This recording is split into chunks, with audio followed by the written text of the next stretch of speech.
Yes, we are very impressed with the new Vitara Brezza from Maruti Suzuki. It is our first look at the facelift and the new AMT on the Renault Duster. And we put all these SUVs into a slugfest. How does the Vitara take on its rivals?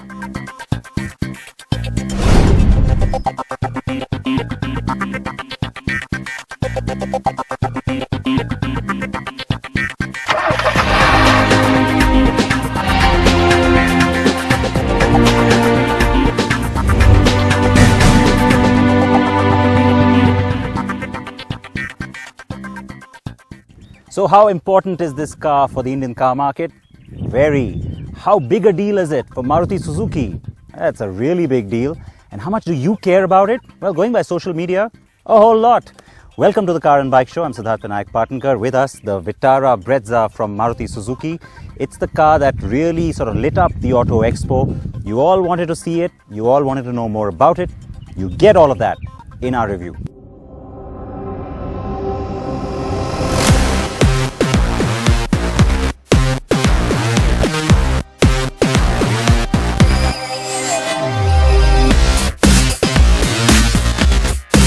The first big SUV play from the market leader.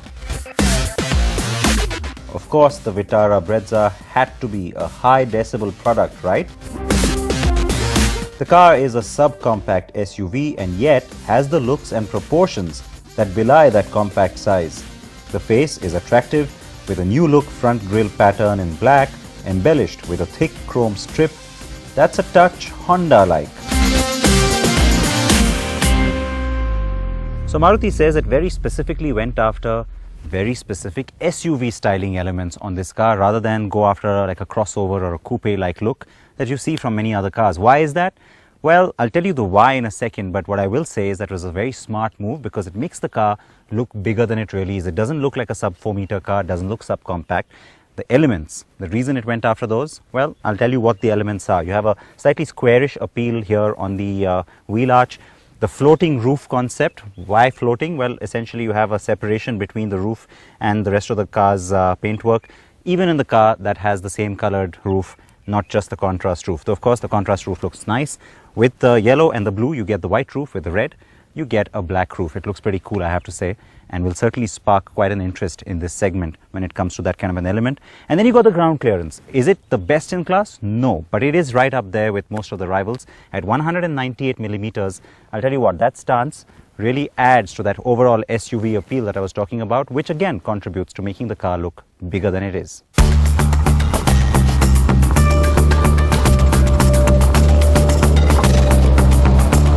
The optional two-tone look on the ZDI Plus really works, with the mirrors and roof playing off the bright yellow and blue paintwork very well.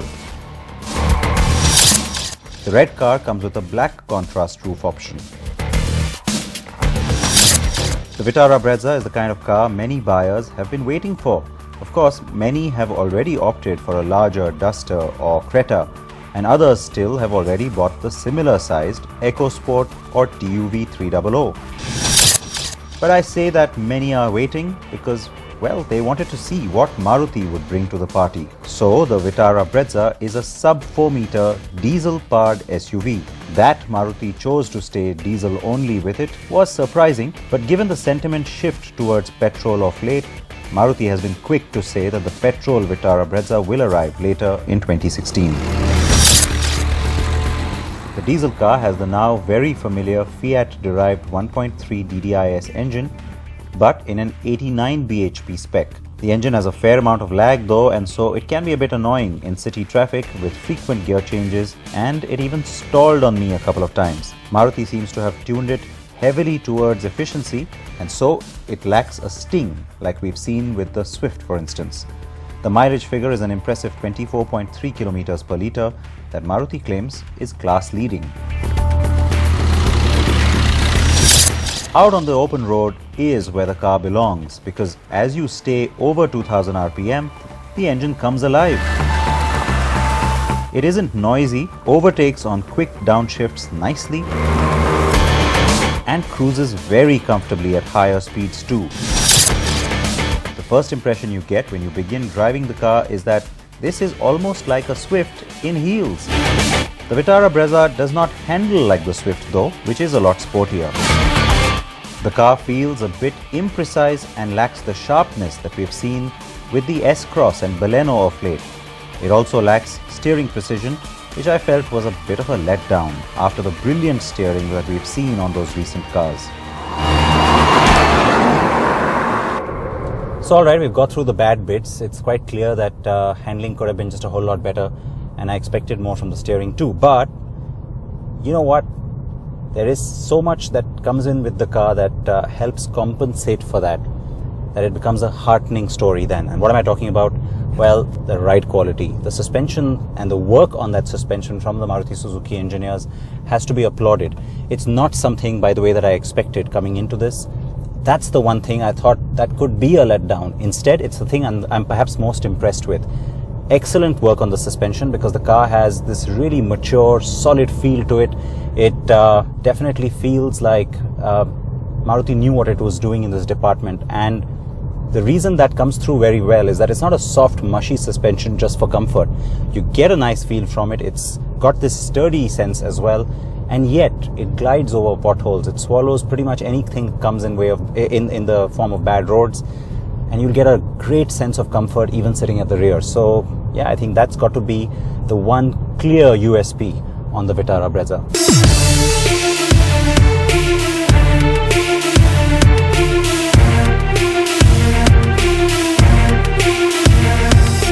The gearbox is also good, and I think people would like to see an automatic on this car, though an AMT might be a bit clunky given the car's ride height and handling. I suspect Maruti would aim at the CVT on the future petrol Vitara Brezza and an AMT only on the diesel.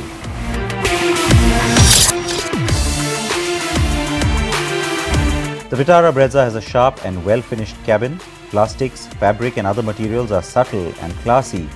The material quality is good too, and you get a fair amount of equipment at the high end, including a cool box, reverse camera, big infotainment system screen with navigation, and yes, Apple CarPlay. You can hook up other non-Apple devices using the aux or USB in or Bluetooth of course. The Vitara Brezza brings in an appealing feature to buyers at this price point: mood lighting for the instrument cluster. There's an option of 5 colors that you can play with to change the look of the cluster: blue, orange, white, yellow or red. This is only on the ZDI and ZDI Plus though. The cabin isn't as roomy as the larger compact SUVs, but it'll serve a 4 or 5 member family well. The boot is 328 litres, but it can be extended by smartly folding down the rear seats to a fully flat floor. Maruti is offering a driver airbag as standard and the passenger airbag and ABS as optional, even on the base variant, which is very, very good. I had honestly expected Maruti Suzuki to get brutal with its rivals and severely undercut them with even more aggressive prices than what we've seen. But for the most part, the 6,99,000 rupees starting price has been very well received. Maruti Suzuki says it's received a whopping 5,600 bookings for the Vitara Brezza in the first 48 hours since launch. Safe to call it a hit? Oh yes.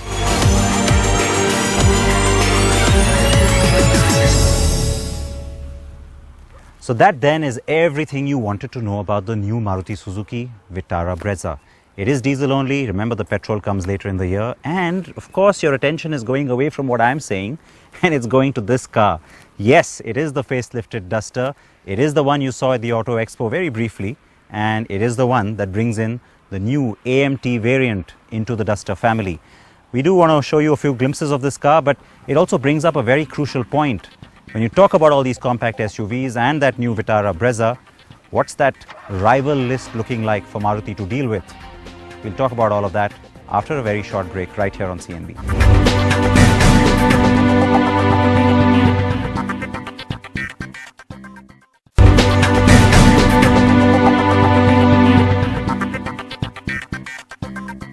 Well, Welcome back to CNB. We are talking about the Maruti Suzuki Vitara Brezza in great detail this week, and you saw a glimpse of the new Duster just as we went into that break. Now, we of course have always wanted to bring you this right after that Expo debut, and so we'll have more details on the car and the full review for you on CNB Bazaar Buzz. That's Thursday night at 8:30 p.m. But the reason I also brought this car into this because, well, we're talking about compact SUVs and subcompact SUVs.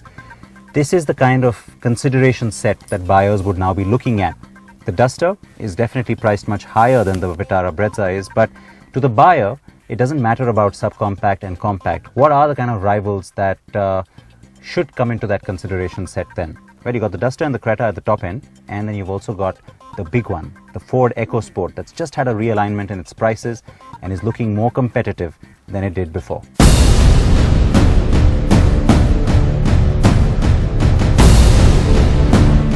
So now it's time to see how the Vitara Brezza compares with its main rivals. It needs to take on the Mahindra TUV 300, though that car doesn't necessarily have the exact same buyer, so the real direct competition comes in from the Ford EcoSport.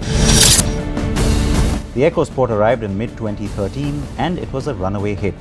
While sales may have slowed down since, it remains a bestseller and quite the segment benchmark, with no real rival, given the Creta, the Duster, the Terrano, well, they're all a segment bigger.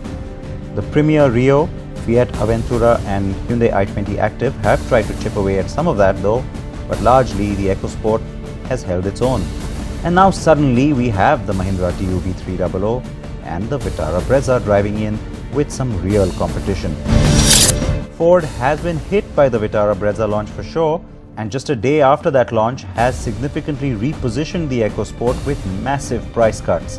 That just spices up this shootout further really. So let's take this head to head between that benchmark and the new contender.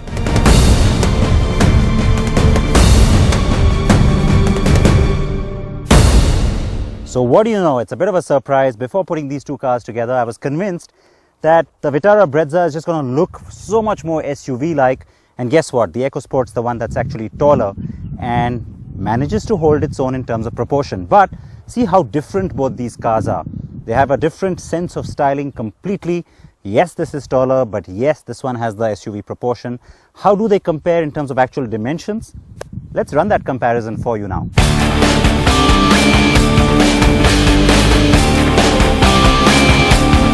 The EcoSport is a mere 4 mm longer and its wheelbase is 20 mm longer than the Vitara Brezza's. It is also taller at 1708 mm. The Maruti model is wider by 25 mm though. On boot space, the EcoSport stays just ahead. Next up, let's look at the two cabins.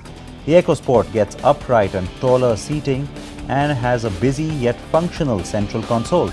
The small digital screen at the top of that though isn't great, but the car has sync voice command and the unique emergency assist function. The top end also gets side and curtain airbags, but the base version has neither ABS nor any airbags. The Vitara Brezza's cabin is not as modern looking, but certainly feels roomier and has a good finish. The top end gets the large touchscreen with navigation and that reverse camera.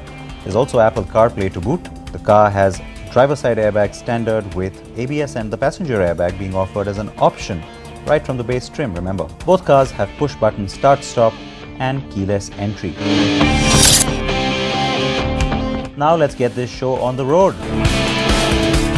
I am driving the EcoSport first. So it was a bit of a masterstroke from Ford, taking the really capable, really popular and a really taut Fiesta platform. That hatchback has done so well for Ford globally, and then turning it into the EcoSport. The downside, of course, when you do anything like this is that you're taking something that's really congruous and then you're raising the height and you're sort of making things a little unnatural, which goes away from the original design. The good news is that Ford got that part together really well too, and so which is why this car handles beautifully. Every Ford car, as compared to some of the Japanese or the Korean cars, that's the thing we always say, right? That it just handles very precisely. Well, of course, when you compare these two cars as well, the thing that comes forward is just how beautifully this car handles. It goes where you want it to go, the steering is really precise, and it gives you this really pleasurable sense of driving, which is very hatch-like. And frankly, from a pure driving delight point of view, that is a good thing. Now onto the Vitara Brezza.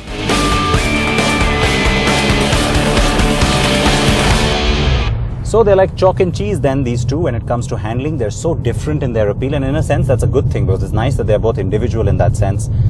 This car is probably the chalk in that comparison. You know, a lot of people like cheese, but hey, you could be one of those kids in school who used to eat chalk, so I'm not going to judge. But the point is that they're very different. And while the EcoSport clearly wins the handling sweepstakes, there is something to be said about the ride quality on this car. I mean, I come back to that point now because it has to be said. It is that one aspect which is going to give people a lot of reassurance. It's going to make this car feel bigger and a little more imposing, and also possibly more comfortable for the other occupants, not just the driver, especially on longer drives.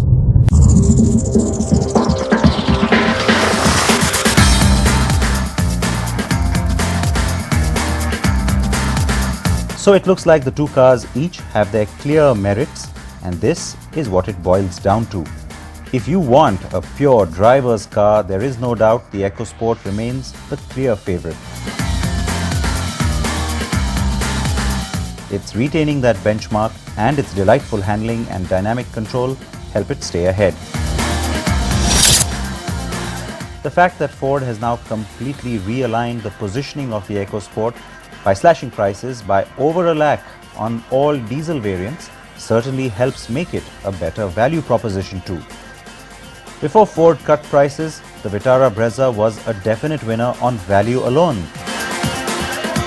But now that's changed somewhat. So if you like to be pampered with more equipment and also a comfortable chauffeur experience, then the Vitara Brezza has to still be your pick.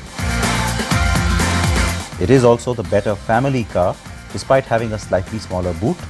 So if that's the kind of car you need, the Vitara Brezza becomes the winner. So what about that other big potential rivalry everybody was talking about before the Vitara Brezza broke cover at the Auto Expo? Well, I can tell you, we put the two cars together just to answer that question emphatically enough. Are they rivals?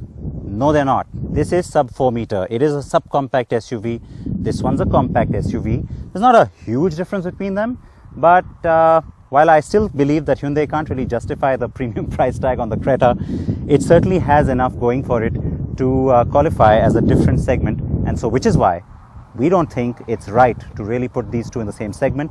There could be cars that the same buyer considers, but in terms of pricing, where the Vitara Brezza ends off is pretty much where the diesel Creta starts. Now, this comparison applies more to the Hyundai Creta than that new Renault Duster that we've just showed you. The Creta is definitely larger and roomier on the inside as compared to the Vitara Brezza, but in terms of shape and even exterior dimensions, it isn't massively different from it. And let's not forget that many buyers who are thinking of buying a Creta will now see the Vitara Brezza, consider all that it offers, and of course its much lower prices. So yes, I think the Creta will also suffer. Not because it's like the Vitara Brezza, but because it isn't.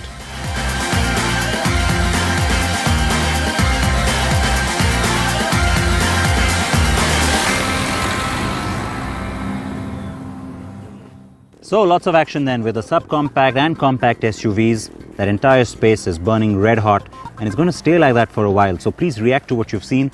I can tell you that the price revision from Ford has actually helped in a sense, because it's a nice distinction between the subcompact and compact space, which means there could be room for more competition as well. Remember, Jeep launches its compact SUV that's made in India sometime next year. So like I said, things will continue to stay hot there for a while. Next week on the program, we'll bring you the big new bold move from Bajaj. That's the V brand, and the first product, the V15, is something we're going to review for you on the program next week. Remember, there's a nice heritage connect there with the Vikrant warship. We'll tell you more about that, and of course, more crucially, how that bike rides. That's on CNB next week. Please remember to wear your helmet when you're on a two-wheeler. Please wear your seat belts when you're in a car, front or back. I will see you next week. Goodbye.